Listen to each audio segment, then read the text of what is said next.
Larry catches the biggest bass. There's one. There we go. Dude, that's our first one. Oh, that's a good one too, boys.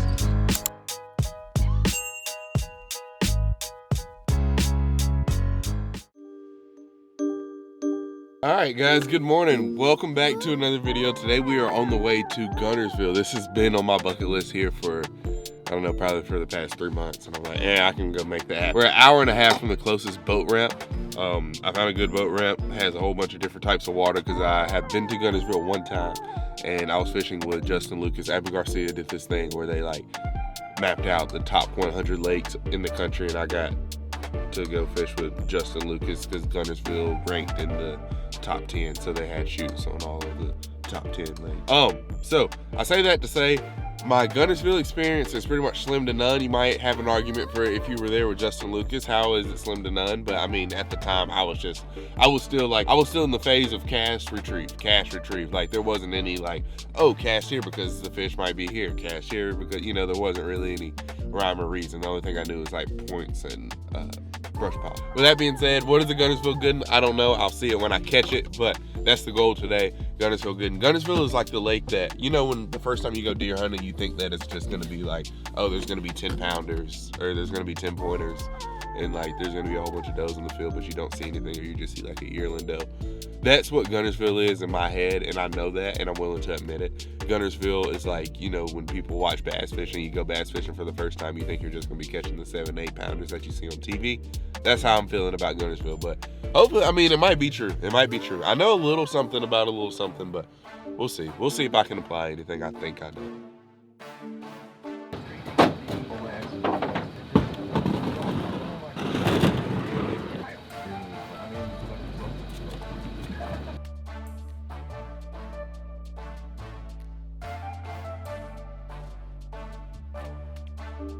Good morning. I am so excited. I feel like a kid at a candy store this morning, guys. Y'all have no clue. I drove in and I saw some grass and I was like, oh, oh. All right, I have no clue where we're gonna go. This lake is absolutely huge. Dude, this might be a multiple launch day. Like honestly, if nothing cool happens in the first few casts here, I mean, there's just so much water. There's so many possibilities. We got a long riprap bank over here. I feel like we'd be crazy not to go down, throw a little frit side. Confidence bait to start off the day. I don't know. I don't know what we're gonna do.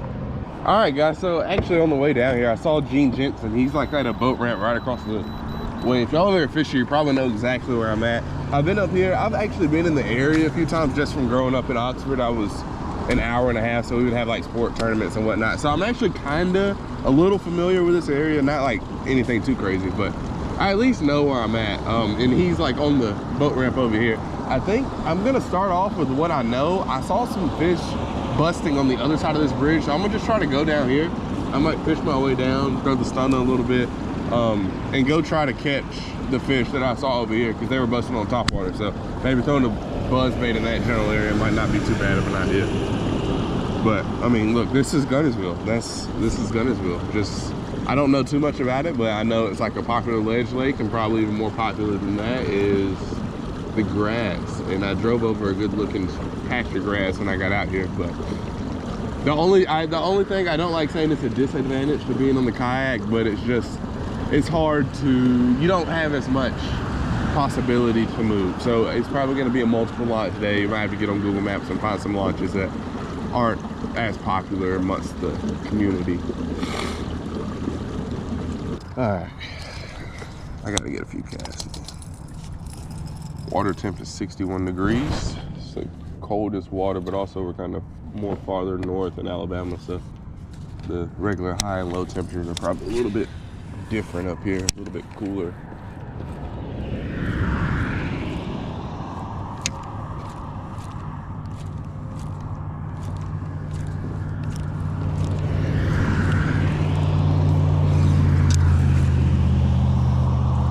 All right, on the down imaging, I see some fish.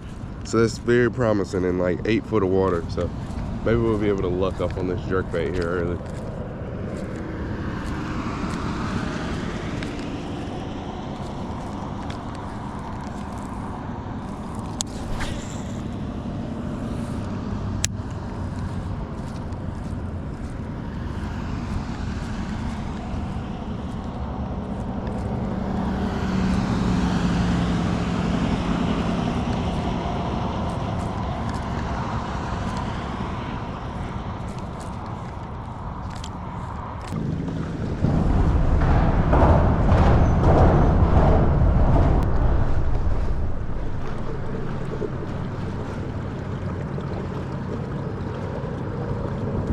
Man, guys, I don't think I've ever seen so many people underneath like one boat dock. Like there was probably about 20 people up underneath that bridge, not boat dock.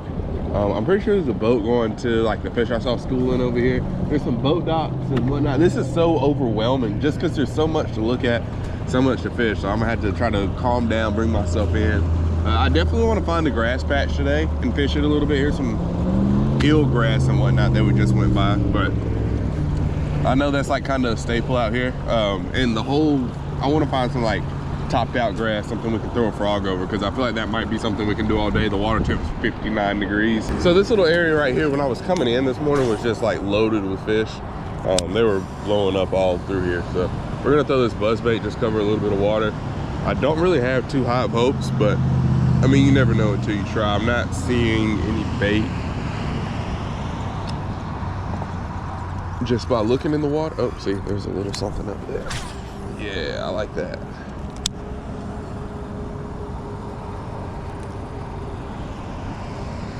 See, I wasn't gonna throw the frog in that grass, but after seeing that little blow up over there, I feel like it might be worth it. This is like a big, I don't want to call it a grass flat, it just gets shallow over here, and it's probably 2 to 3 feet all the way around. So I think just fanning some cast around probably wouldn't be the worst idea in the world. Also, I don't know if the fish over here that I've been seeing are bass, so I'm gonna have to make a few casts, cover a little bit of water to see. But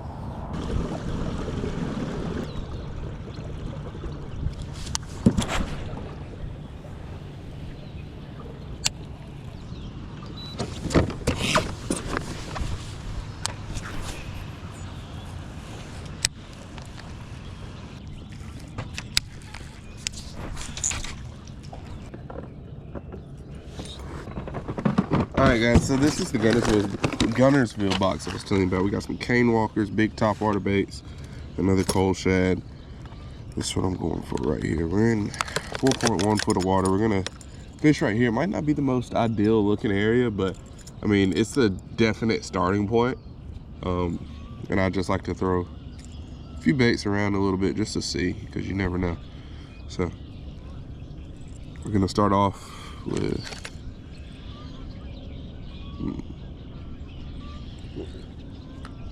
I don't know which slobber knocker to go with. Yeah. Man, I really feel like I'm fishing in a dead area right now. Like I feel like there's absolutely nothing over here.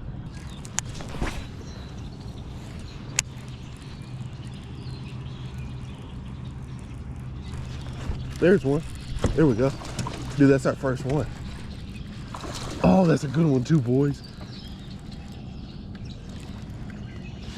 Oh, that's actually a really good one. Oh, don't come on.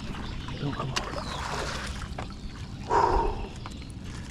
That's the Guntersville fish we're talking about, boys. Just open water. I literally just said, I was like, I don't feel like there's anything over here. But I don't know, because this is literally my first stop. So I'm like, I have to cast everywhere. I have to try everywhere. You never know. You never know where the first one's going to come from. Not a giant by any means. By any means, not a giant. But first fish. Gosh, guys, y'all don't know how good this feels. Been out here for an hour. That was kind of hard for me to believe when I felt the tick. I was like, there's no way that's so bad. They're just kind of out here in the open water. All right, that's what I was thinking. Just because these boat docks are so far spaced apart, I was like, I think it's going to be important to cast up under them, but also making casts just out here in this open water, because you just never know where you're going to find a little straggler at. I got to document this. Hook popped right out. All right. See ya. I know there's more of you down there. Awesome, awesome, awesome. Oh, that is such a confidence boost an hour into the day. I mean, that was a solid maybe 15-inch fish or so. Nonetheless, a really, really good one. So definitely a really good confidence boost. Much needed. 2 foot of water just casting around this grass. I think another key is just keeping my rod tip up. I think it's important to kind of bring it through the grass, because you know, a lot of them are probably hanging out in it. Man, that's awesome. That is awesome. First one. Hopefully that's not the only one over here. We didn't just catch a little straggler, because we got a good little section of water like that. Oh, that's another one. Oh, looked like it was running there for a second in my Jig wasn't working, my blade wasn't going. Oh, let's go, boys. Man, what a confidence boost. Just to pull up like we did and just pop one like that. Boom.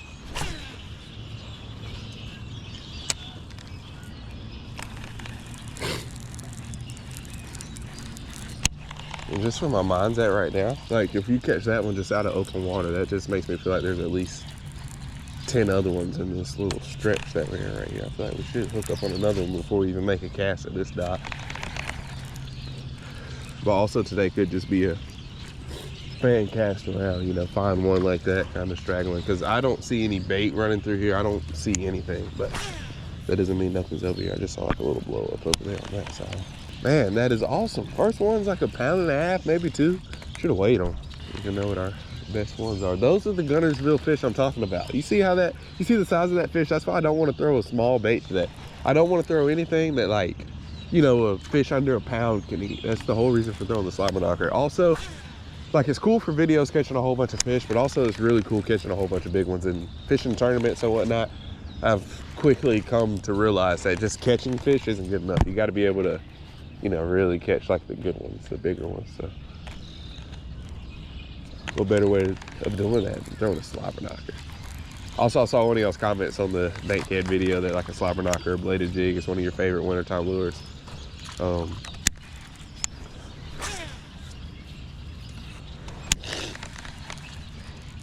And as of right now, I'd say it's the same for me too, because I've caught a fish from, whoo, that felt like it got smoked there for a second. It's probably just some grass.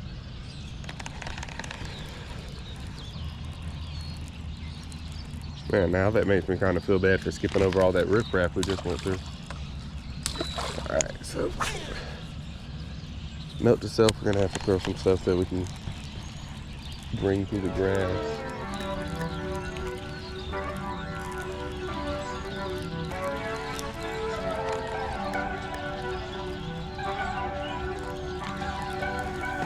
I switched up, got the same, basically same lure, same color pattern. This one's a little bit lighter, kind of imitates the shad a little bit more, and this one has a flashier blade on it. So we'll see if it makes any of a difference. Hopefully not. All right, we're gonna fish this little area right here pretty quick. See if we can hopefully get a couple. I think there's some bait kind of moving down that way. There we go. There's another one. Don't come off, don't come off. I had to spot lock this. So the cool thing about this lake is there's largemouth and smallmouth. I'm not sure if we're north enough to catch a largemouth out of this lake, but they're in here. Man, cool. I kind of figured like the way that this sets up is just so different. There's 2 long boat docks right beside each other. So a lot of opportunities to like ambush bait and whatnot in here. There's shade on either side. There had to be one back there. But I was just hoping he'd be a little bit bigger. There's fish number 2. Felt like I should fish all the way back to the back of this one, and ended up paying off for it. It's got 2 fish. Let's go. I'm dropping waypoints on all of the fish that I catch out here today, just because you never know. You never know. It could come back to help in a pinch. Something.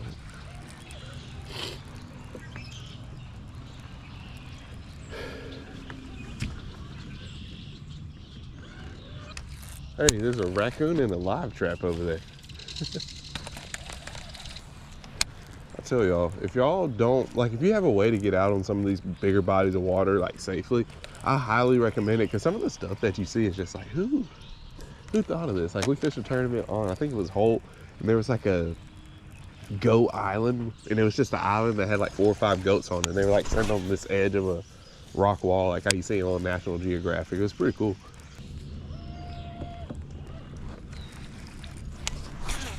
Wow, yeah.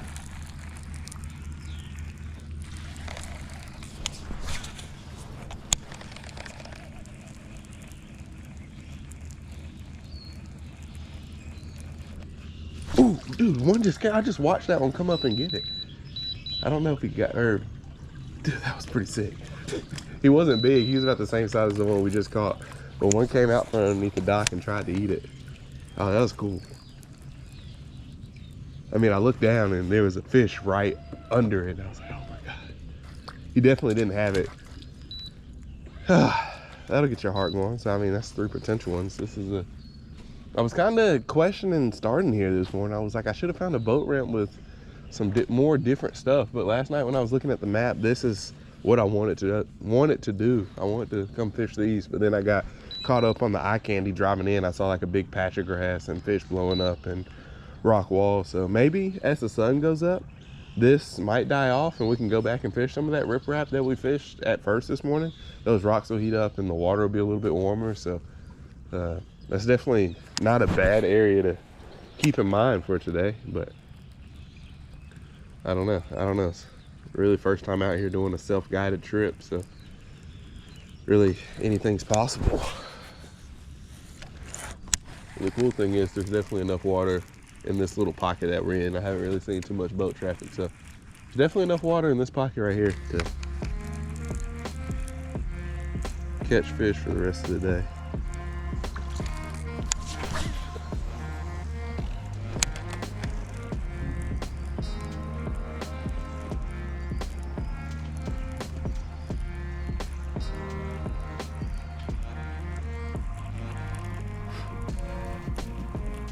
All right, I'm curious. I'm gonna leave all of this alone, go over here to this grass. What I think is grass, it looks like grass from all the way back here at least. Hopefully it is. All right, going back into the Guntersville box. Kind of conflicted. Do you throw the popping frog, walking frog? Kind of feel like popping frog will give us a little bit more notice. We got a little bit of wind. Wish I had a black popping frog, but this one will do. Oh, these are all pads. Oh, there's no shot we catch one of them. As shallow as it is. Alright, I feel like I gotta put on I need to time a walking frog.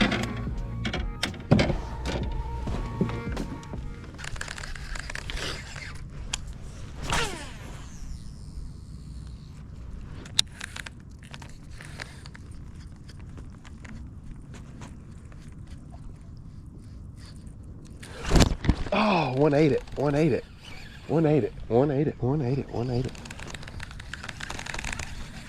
I had one on the frog. It was small, or at least it wasn't a big blow up. I can't say it was small. Sometimes the small blow ups are the big fish.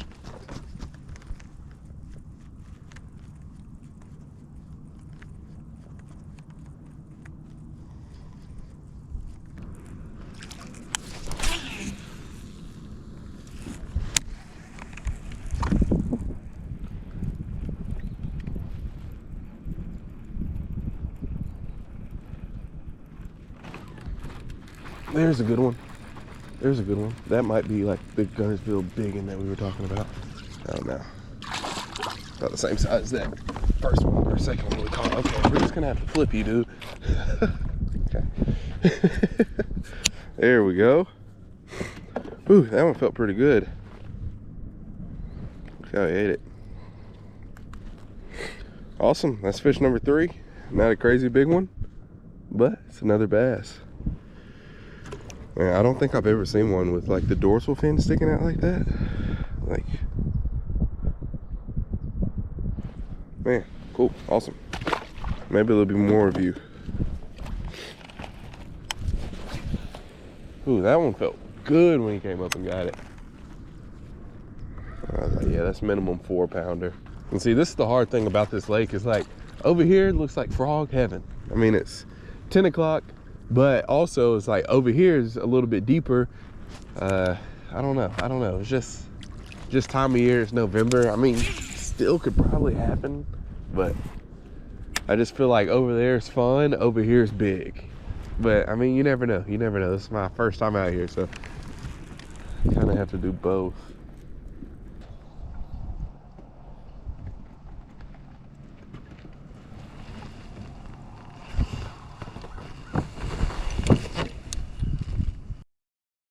All right, guys, 6 hours, maybe 7 on the water.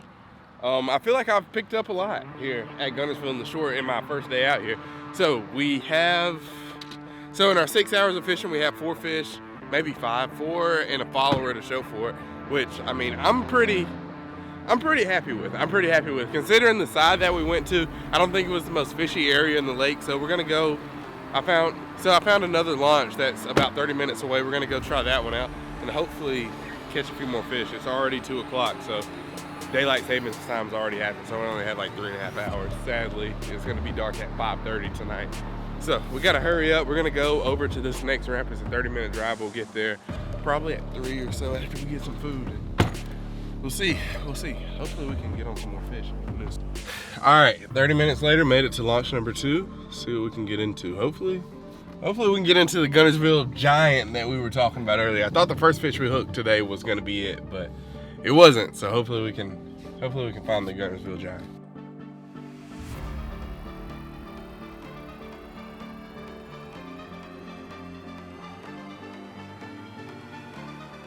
All right, guys, we're back. I'm gonna give y'all a recap since it's been a couple of days since we've been out to Guntersville. So I found the starting spot on Active Captain the night before. It was pretty much the closest boat ramp, and it was just a big pocket. It looked like it had some shallower water in it. I figured it would be good to just fish that all day, and it was more than enough water. Like, I could fish that, and probably it would take me 3 days to thoroughly fish all of it.